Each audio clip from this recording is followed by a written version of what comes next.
everybody, I am Tiffany, and Belle and Flareon are with me once again. They're gonna be in every single video from now on. I mean, they've been in there in the past, you just probably haven't noticed them, and I felt like pointing them out because they're my constant companions through every book and movie review that I've had for a very long time now. Thank you for joining me today. I am doing another movie review. I'm so excited for this one. I went to see it with my friends Brandon and Amber. Hi Brandon, hi Amber. We went to see it really late. I saw it at 11:30 at night, which is the latest I've ever seen a movie in my life. And on top of that, I did not have coffee beforehand. You know how hard that is for me to do for a movie that late? I was all set and I forgot to get coffee and I somehow stayed awake during the entire movie, which is absolutely incredible. And we got to see it in the IMAX theater, which is really, really, really cool. The movie that I am talking about is the new Marvel movie, Thor Ragnarok. I really hope I pronounced that right. If I didn't, I am truly sorry, but I'm pretty sure it's Ragnarok, right? I was super excited for this movie. I was dreading it movie theater employee-wise because, well, that just kills the movie theater. But I was super excited to have it in theaters because I know I'm gonna go watch that at one point. I'm good at keeping up with my superhero movies. Marvel tends to be lighter and DC tends to be darker, so it's the best of superhero comic world. You get dark and light.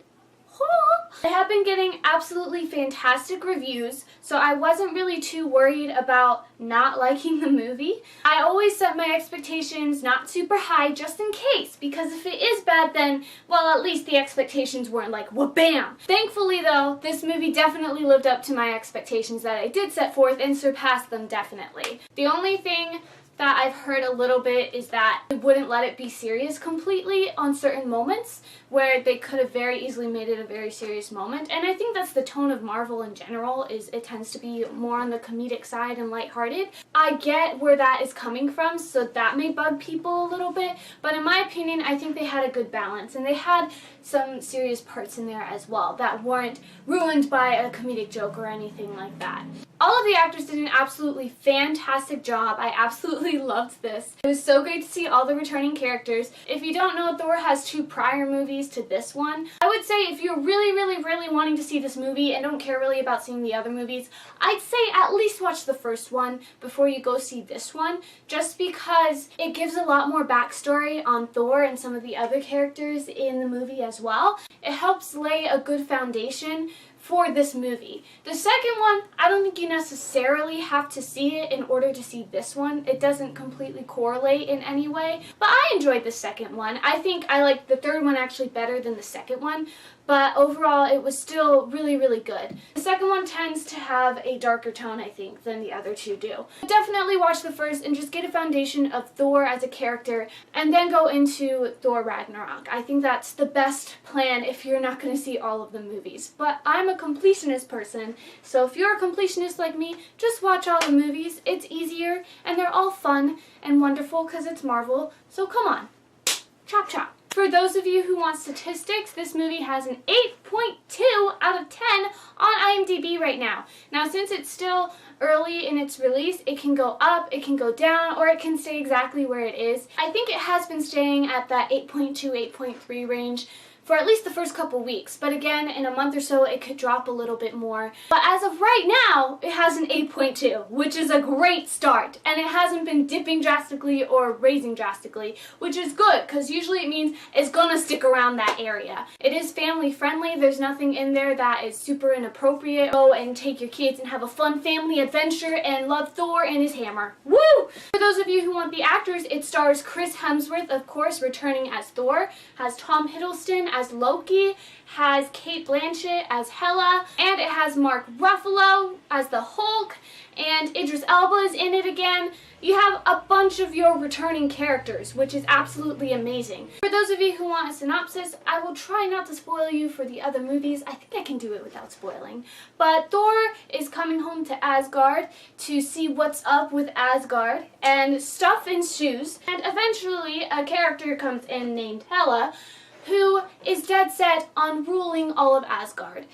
And she goes in there and tries to destroy Thor and everybody else. That's the best synopsis I can give you without completely spoiling you of prior events that have happened in the past, because that's what prior events are. By the way, the name Hela is the closest you are ever going to hear me curse on this channel, so just enjoy it, okay? There isn't really much else I can tell you without spoiling you, so I'm going to go ahead and jump into the spoilery section because there's some stuff we have to talk about. Whoop, whoop, whoop, whoop, whoop, whoop. Go watch this movie. It's still in theaters right now, so go check it out. If you're watching this way in the future and it's not in theaters anymore, then man, you waited a while, but then go rent it on Redbox or On Demand or whatever it happens to be at that moment. Go watch this movie, then come back and we can discuss the feels together. Thank you so much for joining me, non-spoilery people. Goodbye! Woo. That's Superman, I know. But this is meant to represent the hammer, because, you know, he goes like, and then there's lightning, like that. The opening to this movie I really liked. It definitely set the tone for the rest of the movie. Just seeing Thor on that rope and him being like, wait, finish that thought in just 1 second, let me just come back to you. Okay, now you can continue. That was absolutely hilarious. I loved it so much. I did think they did really well with serious moments. There weren't a lot, of course. I think the main serious one is when they first really meet Hela and they see her power, and his father has just died. That was really, really sad. And you can see Thor is going to be really powerful. You see the lightning like sparking out of his hands and you're just like, oh my gosh, lightning is coming! But having that first interaction with Hela, I thought they did that beautifully because it really sets up how much power she has. And how did they do that? By destroying his hammer. Only Cate Blanchett can be that strong, so I will give that it was Cate Blanchett.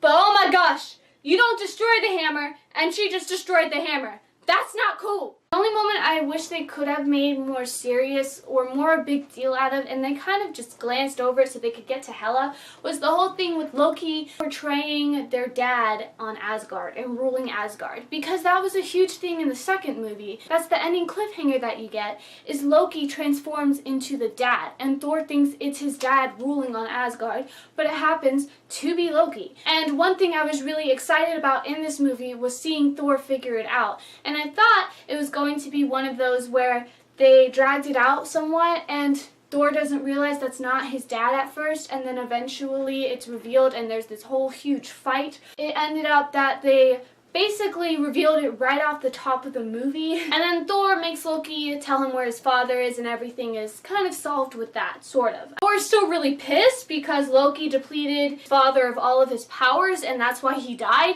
but you still didn't get this giant reveal and epic moment of Thor figuring out that that is not his dad. I will say though, one of the best cameos in that movie is Matt Damon. That cracked me up hysterically. Having him play Loki in a play, that was fabulous. All of the actors just did an absolutely incredible job. I could not wait until the fight with the Hulk came. Mark Ruffalo, I love Mark Ruffalo so much. When he got out of the Hulk, I felt so bad for him. He seemed so confused and lost, and I just felt horrible. But at the same time, he had all of this exciting little kid energy, it felt like a little bit. And he's just running around saying, what are we gonna do? What's going on? And then you have the whole thing where Jeff Goldblum tells all of his citizens to go out and find this beast of his, which is the Hulk, of course, and they're all dancing around and throwing green smoke and wearing everything green, and I was just waiting for Banner to go back to the Hulk. I was waiting for that the whole time, and it did happen eventually, but it didn't happen when I thought. I thought he totally was going to turn back into the Hulk right after not being the Hulk. The fight between Thor and Hulk I thought was really, really cool. The only thing I had a problem with in this movie for me was just a little bit, there were certain plot elements I felt like could have been further developed, but that's just me as a storyteller person. I always want the super intricate, complex plots, and that's from reading 700-page fantasy books that can actually do that. One of the things is when Thor finally comes to full power, it's all of a sudden, okay, he has this huge giant power now, that's absolutely great, and he can control it effortlessly. And I thought it would have been a little bit interesting to see him have that much power and have moments like he did with the Hulk, but then he has a little bit of trouble controlling the power. I wonder if that's going to happen in the next Marvel movies because he doesn't have his hammer anymore, and they did say the hammer controlled his power, and now he doesn't have it. Oh, that could be really bad. Oh.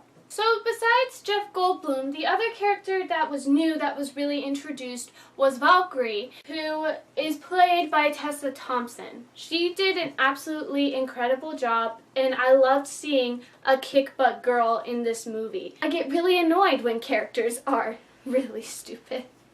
I thought she did an absolutely incredible job. She was fierce and she was awesome. I just absolutely loved her. I think she might have been my favorite character next to Banner. Banner's always going to be my favorite character because I just love Mark Ruffalo, but she was a close second. I love her. I hope she's in the other movies too because she really does kick butt. In the Thor movies, they tend to not stick to one main girl protagonist. They had Natalie Portman in the first two movies, but apparently they broke up. And I liked Natalie Portman in these movies. I wish she would have stuck around for it. One thing about this movie is that it does not end in the happy light note that you think it's going to end. And I think it had a really good message in it. The whole thing is that Hela destroys Asgard. Literally destroys it. It's bad. There's no more Asgard. Everybody's on a ship. But I did like the message of the people make Asgard. It's not the cities, it's not the buildings, it's the people within it, and they have to save the people. And I think that's true of any society, really. It's about the people within it. It's not about the structures that are built around it all, though that helps actually label it a city or a place, but it's about the people that live within it. And if there's no people there, there's really no city. It's just abandoned old buildings. I thought overall that was a really great message, and I was happy that it didn't end in the perfect way. Hela was destroyed, but it came at a really big cost. With the power that she had, I'm really happy that that is what happened, because they could have very easily made it where Thor is able to destroy her and everybody goes back to Asgard and it's all happily ever after. They have it where he can keep her at bay for a while, but they eventually need to unleash this giant god that they basically killed at the beginning in order to have Hela destroyed. I just really liked that for some reason, that you didn't necessarily have to have Thor himself defeat Hela in order for the movie to end really good. It's this whole other being that has to destroy her because she's that powerful. I thought it was going to go in the direction of Thor was going to beat her and be the one to save all of Asgard. And he does by getting all the people on the ship, but he doesn't save the city itself. I really liked that it left on that cliffhanger of what's going to happen now. And I just hope that they don't glance over kind of like they did on this last little cliffhanger that they did with Loki being the dad. The relationship between Loki and Thor, I really liked that as well. I love Loki, but he can frustrate me so much sometimes, and I really am glad that he actually helped Thor, and I also get that's what Loki is. He's supposed to be the one that helps him here and there, but eventually he's gonna betray him. So probably he'll betray him again. But it's nice because it seems like Loki a little bit is sort of becoming an anti-hero instead of the outright villain. And who knows, maybe they'll actually have Loki not be 100% good and still do really stupid things, but actually be on the side of good and try and help instead of being the antagonist throughout the movie. But as much as he frustrates me, his character development to me is super duper interesting. It's complex. You can tell he's out for himself, but you can tell that he does care about Thor as a brother, though he won't admit it. Jeez, Loki, man up and just admit you like your brother, okay? It's not that hard. And I'm interested to see, because at the end he does accept Thor as the ruler because he has to be the leader now of the Asgard people, but Loki really wants that. So either that's going to create more conflict between the two of them, or they're actually going to get along, maybe, sort of-ish, and he uses Loki as an advisor. I still think Loki's just going to try and sabotage him, because that's Loki, that's them, that's the brothers that they are. That is really all I have to say about this movie. I am interested to see if Thor ends up getting a new love interest.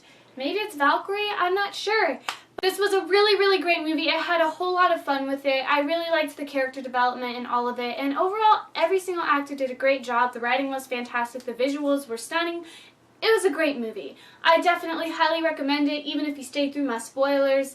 I don't get why you would do that. I really don't, but just go watch it, because I didn't explain a lot of stuff in this. Thank you for joining me today. If you have any other book or movie recommendations, you can leave them in the comments below. Also, for updates on if I'm going to be able to post a movie review or book review or other video updates in some way, you can always check out my blog, tiffanymillion.blogspot.com, and it'll give you all the updates on what's been happening and kind of does a little bit of what's been going on in my life too, in case you're really curious about that. I don't know. know. Maybe you are, maybe you aren't. But definitely for video updates, go check that out there. Thank you so much. Have an awesome day, evening, afternoon, whatever the time of the day you're watching this, and don't forget to be awesome. Goodbye!